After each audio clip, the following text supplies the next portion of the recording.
Kanyambo wacho ni riwruoge gi kiber ma kendo gimotimo ber gidwaro gima thoth ei pacho kaendi mar mondo mi gik moko dhi maber ne jo Kenya.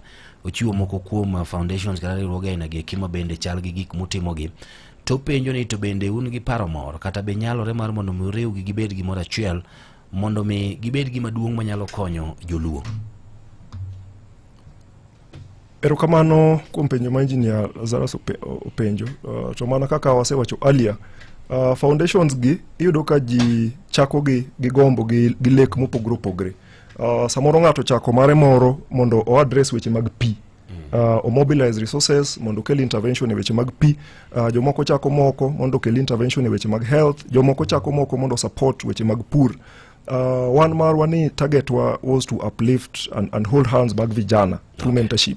So we are working with other like-minded organizations in Nyanza, in Kenya, across the globe.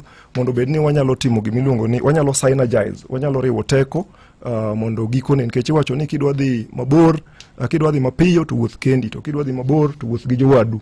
So it is true ni nyaka wamakre gi jowadwa manigi paro aina gi mondo bedni ka wanyalo go atua lek ma wan go. Wach ni mogik ahinya ka itieno na koda nonro manyo golo ni thoth jogo eko mantiere koda kute magamo kute magayaki gin mano jende ma bende udil godo utimo ne mentorship e kinde higni 15 nyaka 35.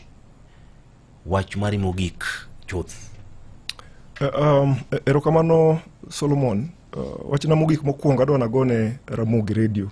Erokamano maduong' kendo kokalo kuomi, kokalo kuom osiepo VOJ gi jo lendo duto maramogi nikech mana kaka nawacho, other than lando news usebede kipao mbele mar chiwo puonj ne oganda topics mopogore opogore, weche mag sports adonja yudo ka uwacho weche mag Man U gi jowa ma jo next season mabiro mokodwa wacho nyingi wala inwendo jogi bro jogi kiklao inwendo. So my point ni the media fraternity osebede kipao mbele mar puonjo jogwa, and mane gima dwani wa emphasize ni en gima late kabisa ni in this day and age pod nyithiwa fall victims kendo yudo kute magayaki kendo nye waneno ka counties wa kachiel gi jowa moda kun mopogore opogore, numbers go pod ni malo kabisa. Awareness osebetie to iwacho ni parni giuru kata ging'eyo. So one gigo ma pod watemo jiwo en ni every responsibility mar jite mondo o create awareness on the dangers, on gik miluongo ni responsible sexual behavior. Sana sani makoro wane December holidays ni wang'e ni nyasi ng'eny, sherehe ng'eny kendo wamor ka nyithi wachwado sherehe, but sherehe nyaka chwad responsibly nikech consequences mag ng'eny. Mogik kabisa en medo jiwo jowa e weche mag civic responsibility, civic duty, weche mag kipande, weche mag kura, weche mag engagement a public participation and activities and responsibility marwa.